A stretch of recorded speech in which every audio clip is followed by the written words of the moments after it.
And for a Republicans' take, we turn now to a member of their House leadership team, Representative Doug Collins of Georgia. Congressman Collins, welcome back to the NewsHour. I think you just heard Leon Panetta say the president, it's one thing to be worried about the border, but what the president needs to be more concerned about is the country overall, the American people overall, and the welfare of this country. Judy, I think he's exactly right, but I think he's exactly right for a reason he doesn't believe. I believe what is happening right now at the border is that the Democrats are putting the lives of others who are coming to our country, trying to come in illegally, ahead of the rights of Americans who are here.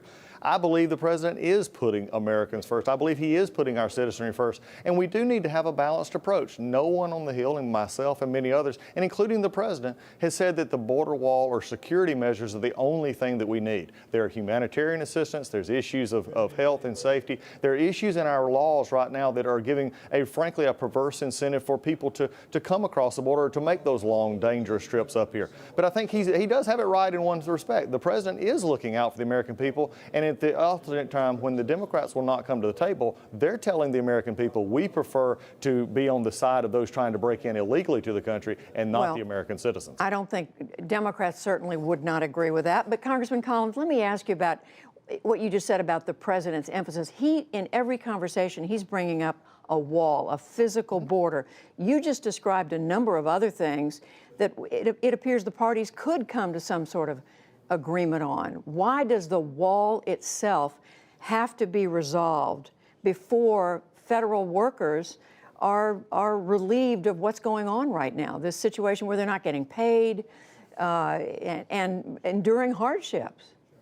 Well, at this point in time, I think the president has made it clear, and I think the reason the wall is because it's not been addressed. Now, it's been interesting that Democrats addressed it in the past, and they addressed it in building a lot more wall and addressed it in funding it, and even going back many years and saying we want border security. The question is I agree, border security has got to take place, because what has happened so many times in the past is we say we're going to secure the border, we say we're either going to put fencing up or do the technologies and things that we need to do, but yet at the end of the time, we end up not doing those things, and we take in the past we gave amnesty away, we gave pathways for people to stay, and we've not addressed that. There has to be a twofold approach here, Judy. There has to be a security piece and the piece that we actually look at to fix it. But in the meantime, as we just again heard from Leon Panetta, and we've heard it from others, the Americans, those who work for the federal government, are being punished because of this unwillingness to bend at the highest levels of the leadership of our country.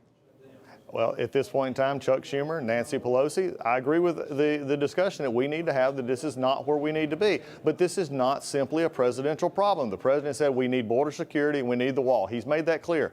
But also at the same point, when there's not even a discussion, when he said if I open it up today, would we have discussion on a wall or border security in 30 days? Nancy Pelosi said no. She's made it very clear that her choice is those trying to come in illegally, not the American people that she claims to be, the workers she claims to be fighting for, but yet her priorities are still on a border situation in which, if you ask specifically, what are you wanting to do to fix some of these issues? We're not getting that. She just simply says we're not going to work on it. But yet in the past, Democrats such as Hillary Clinton, Barack Obama, and yes, even Chuck Schumer have voted for border security walls. They just use it now as a political toy, not to deal with security. It's my understanding that the Democratic leadership is saying we will talk about security. It's the wall that's the issue. But let me turn to something else. The majority in the House, which is now Democrats, have started today to pass bills to open up individual departments of agencies of government, the IRS, the Treasury, and others. And 8 Republicans have now so far voted with the Democrats. Are you concerned there are cracks in the Republican support for your side of this argument? No, if you look back over our voting history, Judy, if you look at almost any votes, when we're in the majority, we typically have 5 to 6 or 7 Republicans vote no. We just are not always lockstep. That is not a significant number. The vast majority, overwhelming majority of Republicans are focused on a plan to say we will deal with this as a package, because what the Democrats want to do is take away the incentive to get this thing solved. And if all you're focusing on is opening the government, making it painless, then they can keep kicking the can of border security down the line. We're standing with the president on this. We want to see a deal. We want to work it out. But and even Democrats that I talked to on the floor tonight are wanting to find, and the question that came from many of them to me was, how can we get out of this? They understand that it is both, not just a single issue, and we've got to work on that.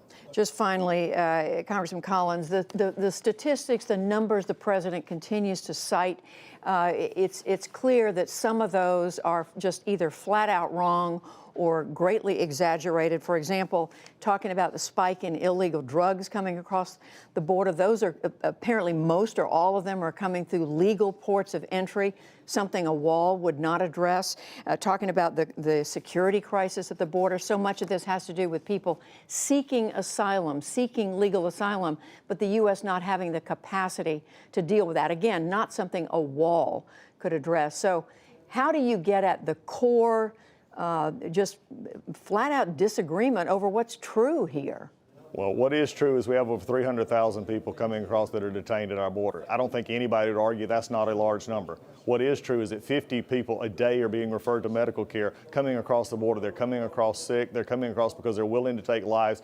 They're into their hands to do this. And really, it's because of really three areas. The floor is areas we could fix on this, Judy. I think the Flores decision, which encourages families to come across, and the decision says that we can only detain them for 20 days while we determine their status. What happens is they're let go, they go out into the country, and their decision is decided many years later. We could also look at asylum issues. Credible fear claims, when they do get to that border and they want to claim asylum, 90% are admitted on credible fear, but after it's adjudicated, less than 20% are actually allowed to stay because the fear standard doesn't make. But my point is, very quickly, that wouldn't be resolved by a wall.